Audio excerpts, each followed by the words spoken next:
chicos, buenas tardes. Bueno, he acabado de grabar un vídeo que seguramente va a ser el siguiente a este. Y bueno, ya tengo, cuando este lo suba, que lo voy a repetir realmente, ya tengo grabados como otros casi 10 probablemente. Y pretendía incluso subirlos desordenados en función aunque, o sea, no respetando incluso el orden de publicación, pero es que prefiero incluso repetir estos que me dieron problemas con el audio, con el aire, demasiado. No, incluso el tema de estar editando el vídeo, estar cortando tantas partes, me supone más trabajo que volverme a poner, grabarlo y ya está, ¿no? Y volverlo a compartir. Entonces, este era uno de ellos. Es el bosquejo donde nos hablan de que Dios es perfecto. Y bueno, yo creo que eso lo voy a volver a repetir directamente y ya está.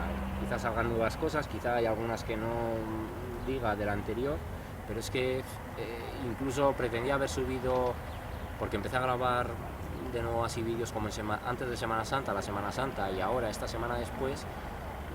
Y he grabado tanto si quería mantener como un orden, o sea, un ritmo de subida, y por el hecho de que esos 2, 3 siguientes en el orden que yo he grabado me dieron problemas con el audio, pues incluso lo dejé de lado el estar subiendo. He dado más de una semana entre uno y otro, como pretendía a lo mejor 2, 3 días. Entonces no me daba pereza incluso estar viendo ese vídeo sabiendo que pues al final la calidad del audio era muy mala porque bueno, pues se comía demasiado, ¿no? Entonces, bueno, vamos a ver este bosquejo. No sé exactamente dónde me salió porque no lo tengo anotado. Recuerdo que en el vídeo que lo grabé lo dije que se me pasó y luego tampoco lo he vuelto a mirar dónde salía exactamente. Pero bueno, imagino yo, nos tratan Primera de Juan, Romanos, Deuteronomio, Salmos, Santiago, Mateo y Job. O sea que imagino yo que en alguno de estos, vamos, prácticamente seguro, en alguno de estos nos aparecerá este bosquejo, pero no lo recuerdo exactamente, así que vamos a ir simplemente a las citas y vamos a ver cómo nos presenta la palabra de Dios esa perfección, ¿no?, del Creador. Entonces, el primer punto son 7 puntitos, una cita prácticamente por punto, así que espero que sea rápido y que me dé tiempo incluso a grabar otro de los que tengo que repetir. Por lo menos 3, 4 voy a repetir y puede que sean incluso 5, aunque tenga ya otros 7, 8 que sí sé que más o menos, no los he visto todos, no los he revisado, pero más o menos por audio eso van a estar bien porque les puse como una funda. Igual incluso el sonido en algún momento llega a sonar algo raro la voz, pero por lo menos me he asegurado de que los golpes de aire no estén y no pierda, ¿no?, el haber grabado y no poderlos publicar, no poderlos compartir. Venga, entonces nos habla, este primer punto nos dice que Dios es perfecto en el amor y nos llevan a Primera de Juan 4, 16, 19. Bueno, al final en todos los mensajes hechos no solo con este bosquejo, sino con cualquier tema que aborde la palabra de Dios, y no de los que haga yo, sino de cualquier predicador o pastor que esté basado en la sana doctrina, el poder mismo y el amor mismo de Dios, el amor mismo de Dios se manifiesta, ¿no?, a través de su palabra, siempre. Entonces, venga, Primera de Juan, no es el Evangelio, perdón. Primera de Juan 4, 16, 19. Primera de Juan 4, 16, 19. Y aquí en este caso nos está hablando de que Dios es amor. Y nos dice: y nosotros hemos conocido y creído el amor que Dios tiene para con nosotros. Dios es amor, y el que permanece en amor permanece en Dios, y Dios en él. En esto se ha perfeccionado el amor en nosotros, para que tengamos confianza en el día del juicio, pues como Él es, así somos nosotros en este mundo. En el amor no hay temor, sino que el perfecto amor echa fuera el temor, porque el temor lleva en sí castigo, de donde el que teme no ha sido perfeccionado en el amor. Hasta el 19. Nosotros le amamos a Él porque Él nos amó primero. Vale, entonces, Versículo 16, el primero. Y nosotros hemos conocido y creído el amor que Dios tiene para con nosotros. Dios es amor, y el que permanece en amor permanece en Dios y Dios en él. Entonces esto no es una cuestión de... porque muchas veces se nos dice, incluso en la palabra se nos dice así, que ante Dios debemos estar con temor y con temblor, ¿no? Pero digamos que es un temor basado, yo creo que esto también se dijo por lo menos la idea, se dijo en el vídeo del canto de alabanza, es un temor pero basado en el amor y en el poder, en el reconocimiento del poder de Dios, ¿no? O sea, no es verdaderamente un temor en el sentido de pensar que Dios es malo, que Dios es violento, es un temor pero basado en el amor, o sea, tiene una concepción diferente, una connotación diferente ese temor, ¿no? Entonces, y el que permanece en amor permanece en Dios y Dios en él, porque a veces ha sucedido también, yo muchas veces recurro a mencionar cosas de vídeos y tal, y me parece que en el vídeo que dije, que titulé como amor, sustento, protección, cuidado de Dios, algo así, dije que hay veces en vídeos que a lo mejor personas se lanzan a ayudar a otros, incluso están muy cerca de ellos sufrir un accidente, incluso perder la muerte, o sea, perder la vida por ayudar a otras personas. Entonces, es precisamente quizá en esa ausencia del temor, ¿no? Del temor a la muerte y el escuchar a lo mejor en un momento dado a tu conciencia, cuando nosotros podemos sacar a lo mejor lo mejor de nosotros mismos, ¿no? Es lo que os digo, esas personas ni siquiera están valorando posibles daños, posibles perjuicios, o sea, simplemente actúan movidos en muchos casos quizá por el espíritu, por Dios mismo, y entonces esas personas finalmente en esa ausencia del temor no dudan, ¿no? en lanzarse a ayudar a otros, aunque esto verdaderamente tiene también una doble concepción, porque hay personas que por hacer muchos deportes de riesgo ponen su vida por ir un poquito más allá, por alcanzar un récord, o sí, incluso por hacerse una foto en un rascacielos o cosas así, sufren accidentes y pierden la vida, ¿no? Entonces no sería exactamente lo mismo que se expone en lo anterior. En lo anterior alguien incluso arriesga su vida por ayudar, intentar salvar la vida de otro, y eso lo haces en un amor desinteresado y en un acto casi instintivo, pero en el otro sentido opuesto, finalmente es un intento de alimentar a nuestro ego, ¿no? De conseguir salir en las portadas, en fin, no tiene nada que ver. Uno está basado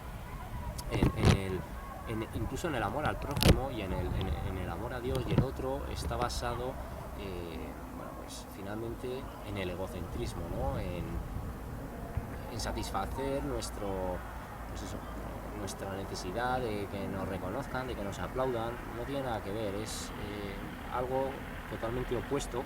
Entonces el temor, en ese sentido hay que enfocarlo así, ¿no? Porque nosotros en esa ausencia del temor a la muerte, si se da la circunstancia, podremos ayudar a alguien, y si da la casualidad de que esa persona fallece, pues obviamente no va a contar como alguien que se quita la vida, ¿no? Como a lo mejor esa persona que, en algunos casos, personas que intentan suicidarse, entonces otros los intentan ayudar o evitan, ¿no? El suicidio. Otras veces simplemente es un accidente, pero es ahí en ese momento cuando sale lo bueno que llevamos dentro, ¿no? Cuando sucede una catástrofe, cuando sucede un desastre, algún accidente o atentados, digamos que la gente se sensibiliza y muestra pues ese amor manifestado de Dios, ¿no? hacia la humanidad. O sea, muchas veces nosotros damos, o somos una representación del amor perfecto y eterno que Dios tiene por nosotros, ¿no? Vale. Bueno, vamos a seguir, aunque hemos leído el 16, hemos leído hasta el 19, pero vamos a seguir leyendo en este caso. En esto se ha perfeccionado el amor en nosotros, para que tengamos confianza en el día del juicio. Pues como Él es, así somos nosotros en este mundo. Y bueno, obviamente no es como exactamente Él es, porque el humano jamás va a poder alcanzar ese amor perfecto de Dios, o sea, nunca va a poder manifestar el amor perfecto de Dios, pero conociendo su amor, vamos a querer ser como un reflector de eso, ¿no? O sea, que vamos a querer de alguna manera transmitir ese amor por cómo también nosotros intentamos relacionarnos con el mundo, y eso en cierto modo también provoca que tengamos confianza en el día del juicio.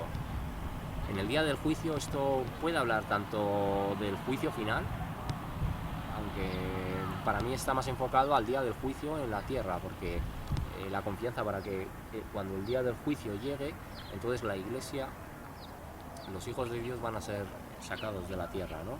Entonces hay esa confianza porque es a través del propio amor que Dios perfecciona en sus hijos, cómo llegan incluso a la comprensión de un tema escatológico muy importante, muy ocultado en muchas religiones y muy desacreditado por muchísimos movimientos, incluso utilizado por el falso movimiento de la pseudoespiritualidad, de la nueva era, para dar una versión absolutamente diferente, donde nosotros bajo la versión nueva era somos los responsables del cambio vibracional, de la extensión de la Tierra, en fin, son todas las teorías que también Satanás está preparando precisamente para justificar cuando las personas hayan desaparecido de aquí, ¿no? Incluso se dará la visión de que las personas que han desaparecido, ellos han sido trasladados porque verdaderamente eran personas que estaban reteniendo quizá ese cambio de dimensión que digan que se ha producido, o cualquier cosa, ¿no? O sea, digamos que en vez de transmitir la verdad, que va a ser que las personas, los hijos de Dios, han sido sacados de los juicios, se va a transmitir la idea de que para la prosperidad, la paz, el cambio que va a venir, que no va a ser tal, esas personas, esos cristianos han tenido que ser sacados, ¿no? Han tenido que ser eliminados. Pero bueno, gracias a Dios hoy, con todas las redes sociales, todo internet que hay, todo lo que la gente está hablando del arrebatamiento, incluso personas que no sean creyentes y que desgraciadamente no se vayan, van a conocer, no va a ser algo que, como se van los cristianos, ya eso no va a haber conciencia de que eso ha pasado, de que esa es la posibilidad más real de que sea así. Porque además los pastores de sana doctrina, el mensaje que siempre transmiten, ellos ya no hablan tanto de la segunda venida, ellos hablan del arrebatamiento, porque es lo que la Iglesia tiene que esperar y es lo que la Iglesia tiene que predicar. O sea, y es el mensaje que de hecho Pablo nos exhorta a que con ese mensaje nos alentemos unos a otros. O sea, nosotros tenemos que hablar sobre todo del arrebatamiento. No hay que obviar el tema de la segunda venida, porque hay que dar un mensaje global de la palabra, pero evidentemente tú al pueblo cristiano le tienes que hablar del arrebatamiento, que es el evento profético que tiene que suceder, que está por suceder, y es el siguiente, digamos, el gran evento que está por suceder es ese. Y de hecho, bueno, quiero abordar el comentario de esto porque hay mucho reparo y es normal con ese tema. No hay que dar fechas, no hay que asegurar nada. O sea, no podemos darnoslas nosotros de profetas, de este día va a pasar y tal. Pero bueno, también tenemos que ser realistas y atender a toda la numerología y a todas las evidencias que Dios ha dejado para que reconozcamos las señales de los tiempos, porque además nos dice: vosotros no estáis en tinieblas para que ese día os sorprenda como ladrón. O sea, no sabremos el día y la hora, no podremos saber el día y la hora con mucha antelación, no podremos saberlo, aunque sí la palabra nos indica en la parábola de las vírgenes, y además ahí se nos dice que las vírgenes en ese caso estaban apercibidas de que el esposo venía ese día. Y en esta otra cita que acabamos de hacer referencia, aunque no del capítulo y del versículo, soy muy malo para recordar eso, se nos dice que no estamos en tinieblas para que ese día nos sorprenda como ladrón. Entonces quizá en nuestro interior va a haber una cierta advertencia de que en el día se va a producir, quizá unas horas antes o cuando sea, como Dios lo tenga determinado.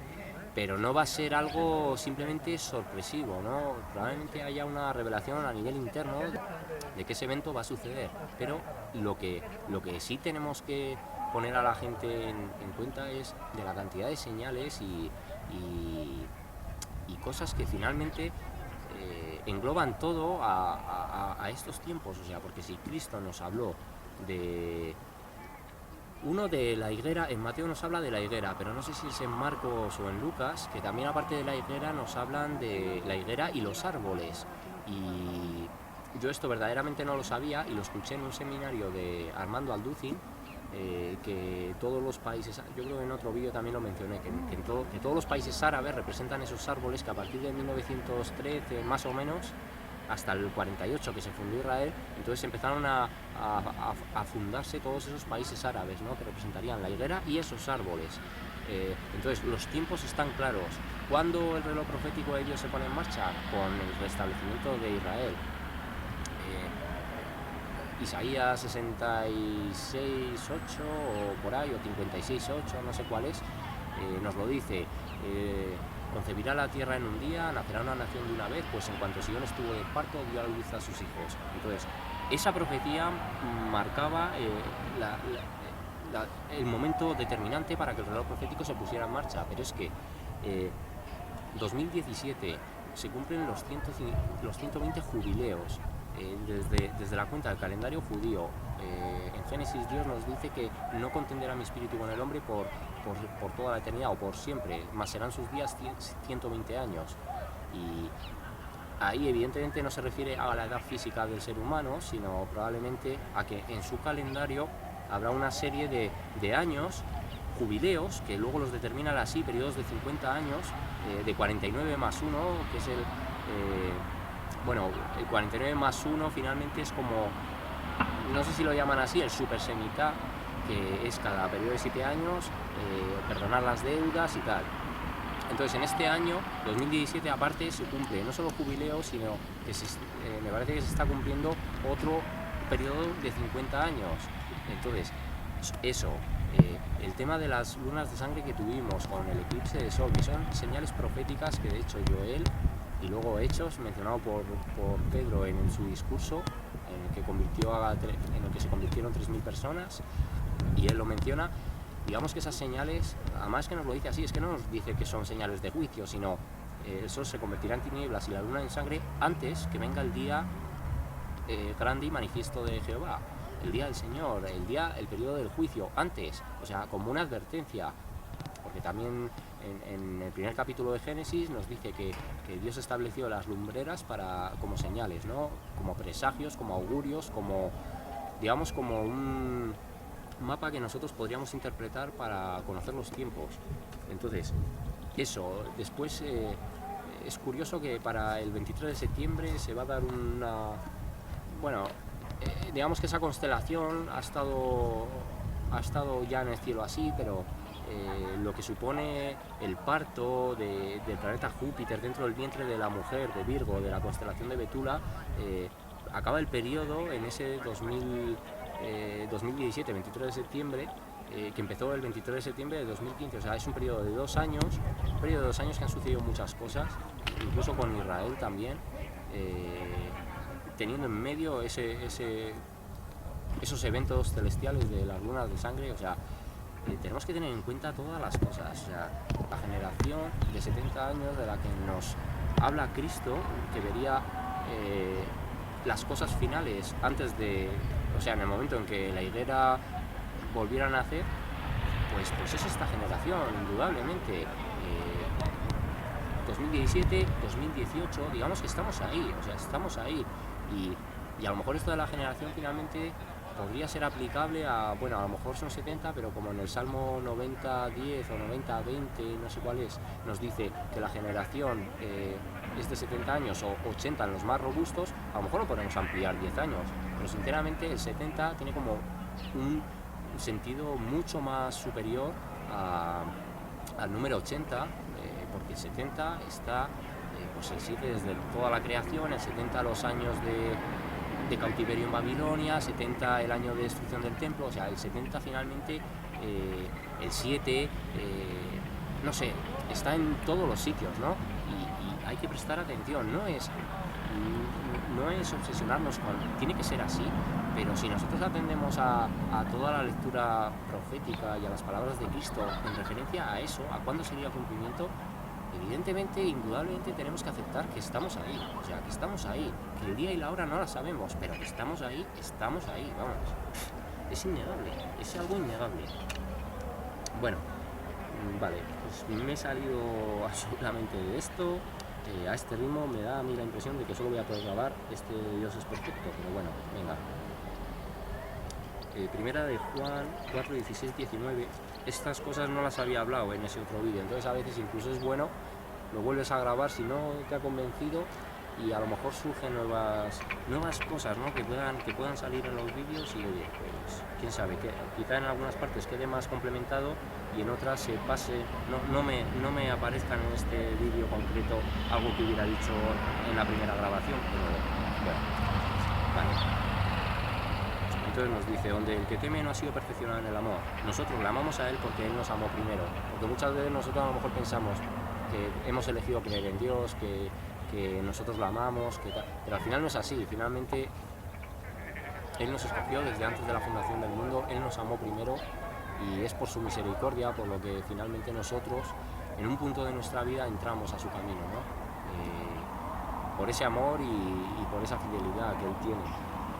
Así que, vale, bueno, pues vemos ahí, ¿no? La perfección en el amor de Dios.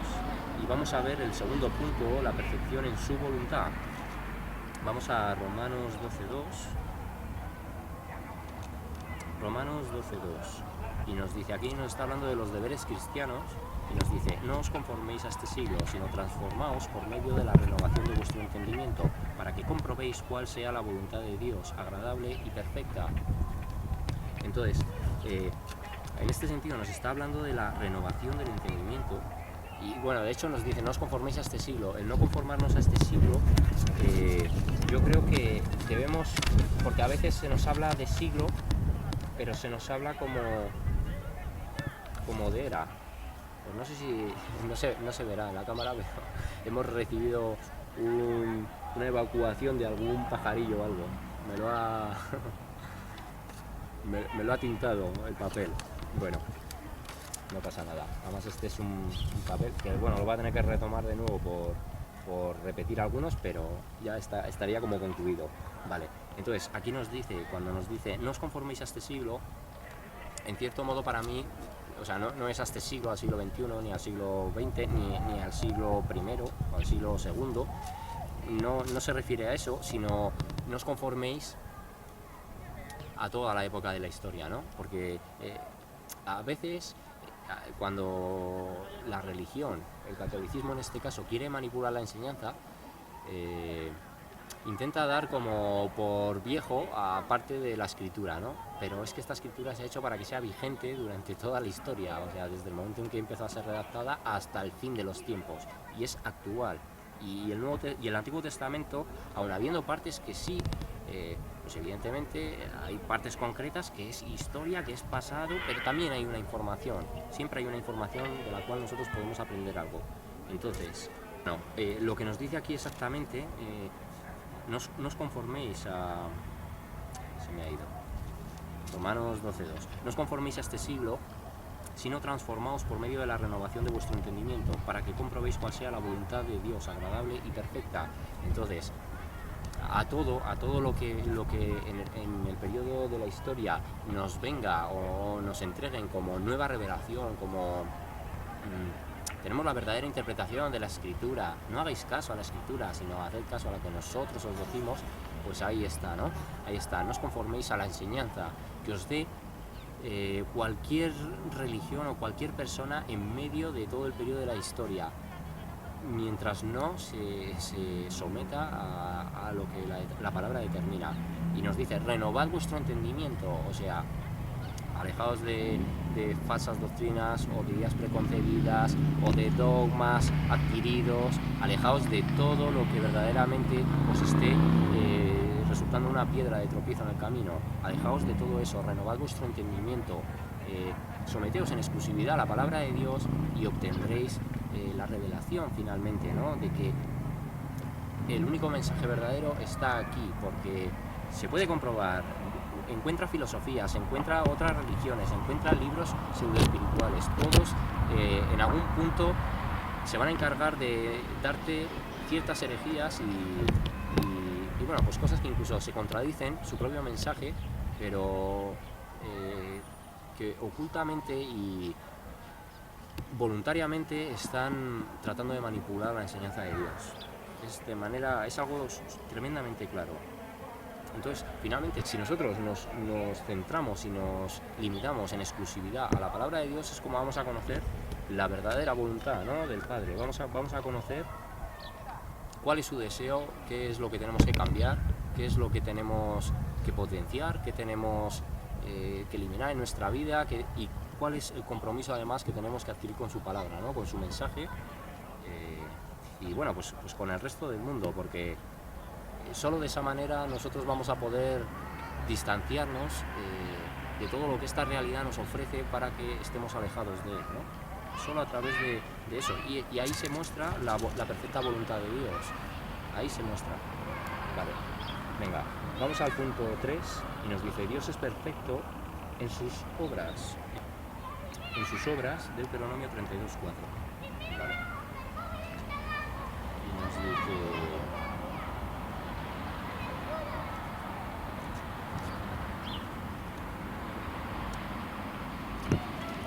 Deuteronomio 32:4, este es un cántico de Moisés y nos dice: Él es la roca cuya obra es perfecta, porque todos sus caminos son rectitud, Dios de verdad y sin ninguna iniquidad en él, es justo y recto. Bueno, ahí nos habla, ¿no?, de sus obras, porque ya no solo lo que nos ha enseñado a través de su palabra, sino lo que ha demostrado a lo largo de toda la historia es que su obra verdaderamente ha estado enfocado a cuidarnos, ha estado enfocada su obra a cuidarnos, a protegernos, a instruirnos, a dirigirnos y a ayudarnos, siempre.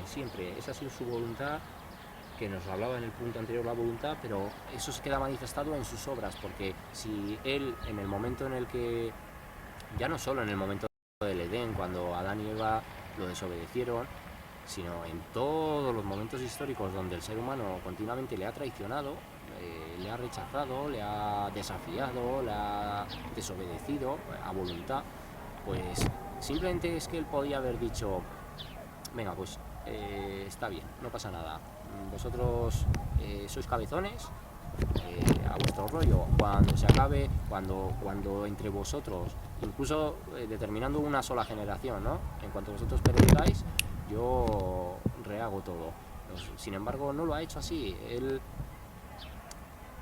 sabía de lo que también representa nuestra propia naturaleza, nuestra individualidad, ese egoísmo, esa maldad en muchos casos, bueno, en muchos casos no, en todos finalmente, porque buenos, pues nadie podemos decir que a la vista de él seamos buenos, pero él precisamente por eso se preocupó de estar dando mensajes a sus profetas que pudieran estar comunicando constantemente al pueblo corrección, y dos, finalmente para todas estas últimas generaciones de todos estos últimos siglos, poder tener un mensaje completo y concreto de la voluntad de Dios, ¿no?, un mensaje que es obra de él, es parte de su obra y de hecho representa pues bueno, el manual que nos va a permitir en un momento dado, en un futuro cercano, experimentar una perfección que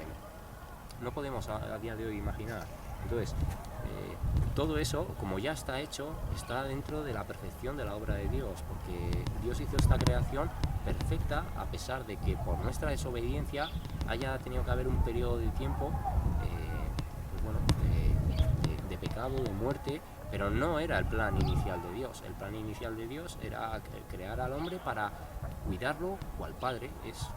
Esa era la voluntad de Él. Sin embargo, nuestras propias obras, nuestra propia maldad, le hizo a Él, no necesariamente, no es improvisar sobre la marcha, pero simplemente no pudo mantener lo que Él había planeado, porque al dotarnos de esa individualidad, fuimos nosotros los que trastocamos su plan. O sea, es que fue su creación la que trastocó su plan.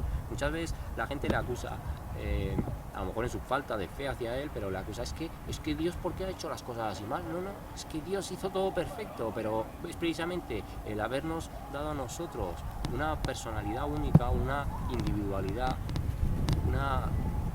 una esencia que en cierto modo está determinada por nuestro propio alma.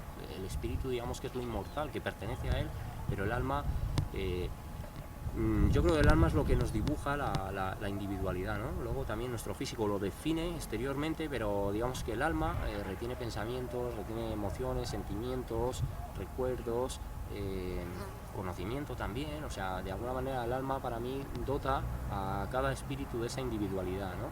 Y luego ya tenemos lo corporal que nos hace interactuar en esta realidad, pero fue a causa de nuestra desobediencia, a causa de nuestros errores, a causa de que nosotros fuimos, pues, digamos, la piedra en el zapato, ¿no?, para Dios. Y si nosotros hubiéramos obedecido, su obra hoy seguiría siendo perfecta, pero fue así, porque desde los reinos celestiales encontró ya que a quien más le otorgó más conocimiento, le otorgó más belleza, le otorgó tener el privilegio de ser uno de los mayores adoradores de Él, si no el que más, pues ese ángel le traicionó. O sea, ¿de qué estamos hablando? Es que si no entendemos además eso, es cuando nosotros no vamos a entender que los responsables de la situación mundial somos nosotros mismos, no es Él. No es Él, es que si Él viniera y dijera todo nuevo, así, tal cual estamos, uno sería infiel a su palabra, a su plan, y como ya está decretado desde la creación del mundo, el periodo y la restauración, pues simplemente Él tiene que dejar que las cosas vayan surgiendo, pero no porque no pueda cambiarlo, simplemente porque es fiel consigo mismo y con los demás. Ya está. Venga, entonces, pues perfecto en sus obras, ¿no? Siempre lo ha sido, siempre lo será. Perfecto en sus caminos. Nos llevan al Salmo 18:32.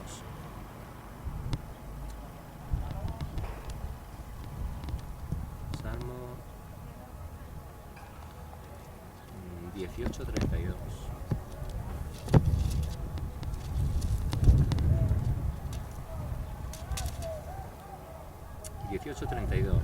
Y aquí en este salmo es una acción de gracias por la victoria. Entonces nos dice: Dios es el que me ciñe de poder y quien hace perfecto mi camino. Bueno, es precisamente perfecto el camino, porque en esa predeterminación que Él hizo antes de la creación, ya eligió, escogió a sus hijos, ya los llevó a ese momento de la eternidad. O sea, ellos ya están ahí, ya estamos ahí, en esa eternidad, con esa perfección. Sin embargo, vamos a tener que estar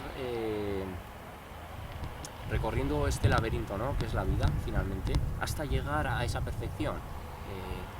Este periodo, este corto periodo de tiempo, en cierto modo, el cómo nosotros lo enfoquemos respecto a Él, va a determinar que gocemos de esa perfección, ¿no? No exclusivamente el cómo nosotros lo hagamos, sino el cómo Él lo tenga establecido, pero digamos que en ese periodo perfecto, o sea, en ese camino perfecto que Dios ha establecido, simplemente esto es como un parón, ¿no?, que representa el periodo de nuestra vida, pero finalmente en eso se demuestra que cualquier persona que tenga en su destino estar, pasar la eternidad junto al Creador, antes o después, más tarde o más temprano, va a entrar a buscarle, ¿no?, a consultar a su palabra, a intentar hacer su voluntad. Siempre va a ser así, ni una de mis ovejas se perderá. Entonces, por ser el camino perfecto, va a haber un momento donde alguien va a tener que cruzar esa puerta, ¿no? Ese umbral que le va a demostrar toda la realidad espiritual de Dios y conociendo su voluntad, pues entrarán a ese camino angosto que finalmente les va a llevar a la vida eterna, ¿no? Vale. Y además es eso, su camino es perfecto porque cuando nosotros estudiamos toda la palabra unida, vemos como lo que a lo mejor en los momentos iniciales no le encontramos un sentido, todo adquiere un mayor significado cuando comprendemos los tiempos finales, ¿no? Es como que todas las acciones se unieran, ¿no? Como parte de un... esto es como si fuera un jersey que está totalmente estirado y lo doblamos, ¿no? Pues así es la palabra. Una manga con la otra, la parte de adelante con la de atrás, así. Y todo finalmente forma parte de esa obra, de ese camino, de ese plan que él ha establecido. Vale. Vamos al punto 5 y nos lleva a Santiago 1.17. Santiago 1.17. Y aquí nos está hablando de soportando las pruebas. Y aquí, bueno, él nos habla, el punto nos habla de que él es perfecto en sus dádivas. Y nos dice, toda buena dádiva y todo don perfecto desciende de lo alto, del Padre de las luces, en el cual no hay mudanza ni sombra de variación. Nos lo dice así, ¿no? Toda buena dádiva y todo don perfecto desciende de lo alto. Entonces muchas veces nosotros en ese egoísmo nuestro, en ese egocentrismo, tendemos a decir, yo he conseguido esto, yo he logrado esto, yo por mí, por mi esfuerzo, por mi fuerza, por mi sabiduría, por mi inteligencia, todo lo que tengo a causa de mi esfuerzo lo he logrado. Sin embargo, nos pasa algo malo, y esto estoy enfocándolo hacia el mundo ateo, principalmente, nos pasa algo malo, no sé si existes, pero si existes, ¿por qué me complicas? ¿Por qué me mandas este mal? ¿Por qué has hecho esto? ¿Por qué te llevas a alguien que yo quería en mi vida y sin embargo has decidido que ya no esté aquí? ¿Por qué? ¿No? Hay como ese reproche y justamente ha de ser al revés. O sea, nosotros tenemos que agradecerle más a Dios y cuestionarnos más a nosotros, no aplaudirnos y reprochar, no podemos hacer eso. O sea, tiene que ser justo al contrario, tenemos que cambiar el chip, tenemos que cambiar la perspectiva y atender que toda buena dádiva, todo don,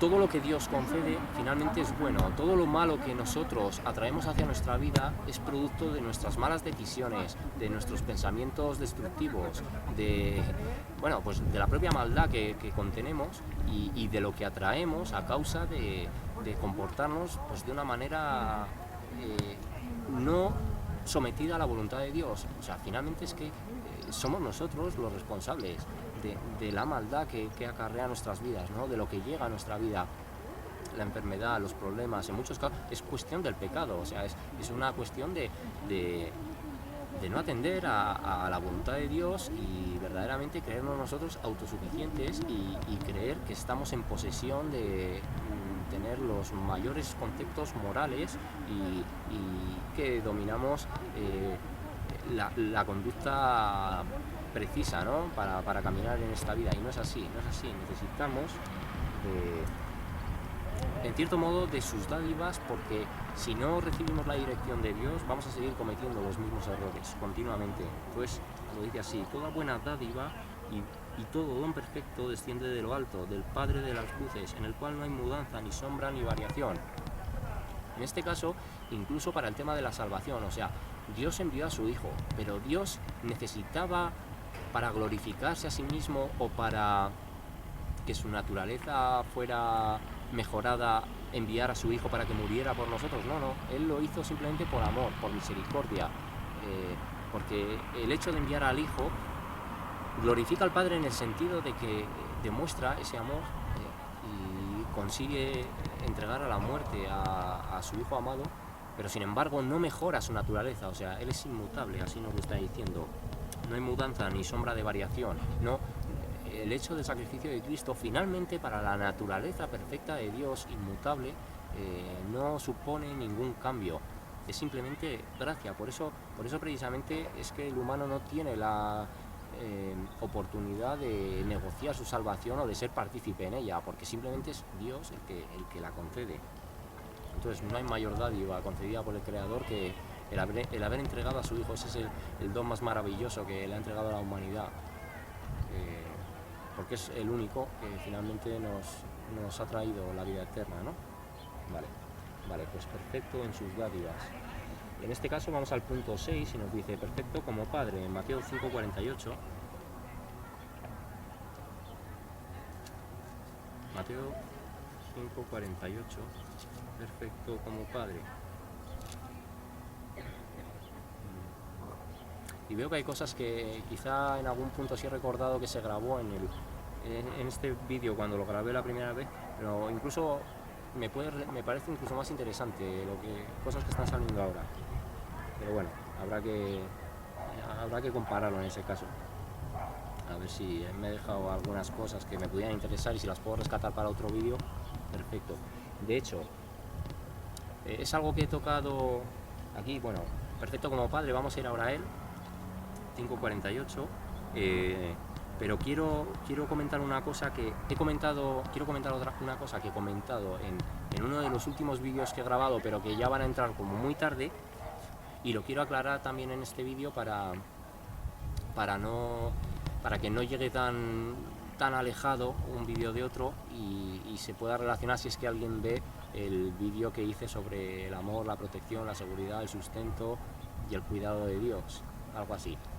En ese vídeo hubo un momento donde yo dije, cuando hablaba de la protección y dije, bueno, es que en algunos vídeos te ponen como, si no crees en los milagros, mira este vídeo, si no crees en los ángeles, mira este vídeo. Y yo hice así un comentario que lo aclaré, lo tenía claro en mi mente, pero no lo llegué a aclarar en el vídeo. Dije, pero que no lo digo como por los ángeles. Y en ese sentido lo dije porque hoy en día, incluso entre el catolicismo y personas que están sometidas a todo el engaño de la nueva era, el tema de la angiología es uno de los grandes engaños.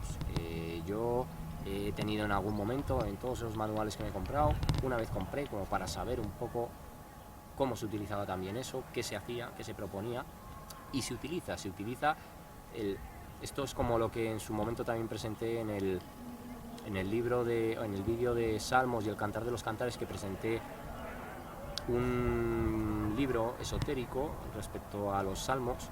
Pues lo mismo, con la angelología se toman nombres de verdaderos ángeles, serafines, arcángeles o querubines, toman la supuesta apariencia, pero se les adora, se les venera, se les invoca, y en realidad son invocación de demonios. Entonces, yo lo dije así en el sentido de que no nos equivoquemos en cuanto a llevar nuestra adoración, porque los ángeles en muchos casos han demostrado que ellos reniegan. El verdadero ángel, el verdadero que está en la presencia de Dios y que ayuda a esta humanidad, no va a aceptar jamás adoración del humano, jamás.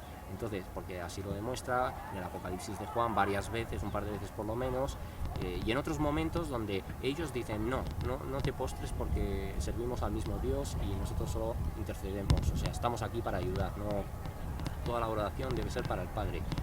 Entonces, bajo ese engaño se manipula también el tema de los ángeles con la angelología, y yo lo dije en ese sentido, aunque no lo aclaré verdaderamente, a lo mejor daba la impresión, pero es que la palabra nos lo dice, a sus ángeles mandará alrededor de ti, el ángel de Jehová acampa, esto en el Antiguo Testamento, el ángel de Jehová acampa sobre vosotros, o sea, que verdaderamente es una ayuda espiritual que Dios envía y protege a las personas, y en muchos casos, vamos, seguro, a cada uno de nosotros nos han protegido en muchísimas ocasiones. O sea, sí a la realidad angelical, no a la distorsión nueva era de invocarlos, de adorarlos, de venerarlos, de quemarles incienso, de hacer rituales, no a nada de eso, ¿vale? Quería hacer esa aclaración porque, ya os digo, lo hice en otro vídeo hace unos cuantos días, pero probablemente sea, pues después de este vídeo vengan 6, 7, 8 hasta que aparezca ese. Entonces quería dejarlo ya dicho para que no esté tan alejado del vídeo donde en ese momento hice ese comentario, pero ya os digo, yo en la mente sí lo tenía claro, pero no lo dejé registrado, ¿no? Venga, entonces nos habla, Dios es perfecto como Padre, capítulo 5 de Mateo, versículo 48, y nos dice: sed pues vosotros perfectos como vuestro Padre que está en los cielos es perfecto. Obviamente nos alienta a imitar el ejemplo la voluntad de Dios y el ejemplo de Cristo. No podemos imitarlo, porque imitar a alguien es tratar de ser, evidentemente, sí, en cierto modo la palabra también es adecuada, es trata de ser, aunque no puede ser, ¿no? La imitación siempre va a ser una copia, va a ser un plagio en cierto modo, entonces, por no utilizar esa palabra que es como más despectiva, es miraros siempre en el ejemplo, ¿no? Miraros siempre, tomad esta referencia y llenaros de ella, porque entonces así vamos a conocer la voluntad, la obra, el camino, las dádivas, el amor de Dios, el cómo Él ha actuado para nosotros, incluso el conocimiento y la sabiduría de Dios. Entonces se nos enseña eso y podemos ser pues vosotros perfectos como vuestro Padre que está en los cielos es perfecto, ¿no? Va a haber como esa perfección va a llegar a nivel espiritual con la transformación. De alguna manera es el imitar y someteros lo más posible a la voluntad de Dios para que experimentéis en un futuro esa perfección, ¿no? Que Él os ha prometido. Vale. Venga, pues vamos al punto 7 y nos dice: Dios es perfecto en el conocimiento. Job 37. A ver si está grabando aún, creo que sí. Venga, a ver si me da tiempo, lo terminamos y me voy a cargar la batería y grabo algún otro. Venga, Job 37, 16. No sé si se verá, pero me he venido aquí a una zona, hay vegetación y tal, y hay unos así bichitos voladores que ahora ya no tanto, pero antes estaban como muy por aquí todo el rato delante. No sé si se verán ahí, no creo que se vean en la cámara. Venga, nos dice: Dios es perfecto en el conocimiento, Job 37 y 16. Y en este caso, en el 36 y en el 37 nos hablan del momento en la conversación donde Eliú exalta la grandeza de Dios. Entonces, vale, 37 y 16 nos dice: 37 y 16. Me dice: ¿has conocido tú las diferencias de las nubes, las maravillas del perfecto en sabiduría? Porque aun con todo el conocimiento que podamos encontrar en este mundo, si todo ese conocimiento lo comparamos al que simplemente tenemos aquí, que es un porcentaje, bueno, ínfimo en comparación a la verdadera y a la completa sabiduría de Dios, pues entendemos, ¿no?, nuestra limitación, entendemos lo pequeños que somos, lo poquito que verdaderamente valemos para compararnos con Dios o ponernos simplemente frente a Él. Y por eso, como el que Él, uno, nos regale su palabra y dos, nos acepte en un momento futuro, no solo a vivir un reinado milenial sobre la tierra, sino a tener una eternidad en su presencia, demuestra que verdaderamente hay un amor genuino, que hay un amor tan puro y tan sincero por su parte que permite que alguien, que nosotros, personas tan limitadas y bueno, pues tal y como somos, evidentemente no en este estado, pero que lleguemos a estar frente a Él, ¿no? que disfrutemos de su sabiduría, que sigamos aprendiendo por toda la eternidad de Él, y tiene una eternidad para enseñarnos. Entonces, pues bueno, las maravillas del perfecto en sabiduría, ¿no? ¿Has conocido tú las diferencias de las nubes? Esto es algo que además, no sé si también nos salió lo de la exactitud científica de la Biblia, cuando se hablaba de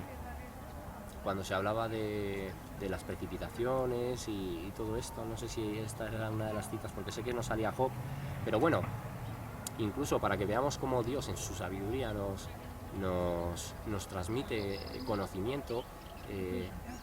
Y aquí menciona precisamente lo de la lluvia. Nosotros en ese sentido es como que seguimos el mismo patrón que sigue la lluvia, ¿no?, en la naturaleza, porque de hecho Dios muchas veces revela el entendimiento de determinados conceptos a través de la propia naturaleza, de la manifestación de la naturaleza. Y en este caso nosotros venimos del Padre, bajamos a la tierra, interactuamos aquí por un periodo de años y regresamos al Padre, ¿no? Seguimos exactamente el mismo patrón, el mismo recorrido que se da en la naturaleza a la hora de las precipitaciones, ¿no? El agua desciende, se evapora de nuevo y regresa. Pues es así. Entonces Dios, en muchos casos, es eso, conceptos, nos los da a través de la naturaleza, conceptos espirituales. Y eso es la sabiduría, la riqueza en el conocimiento, en todo lo que Dios finalmente nos tiene que enseñar, ¿no? Y cuanto más entremos aquí, más descubriremos, más navegaremos por medio de ella y más aprenderemos, ¿no? Y más disfrutaremos.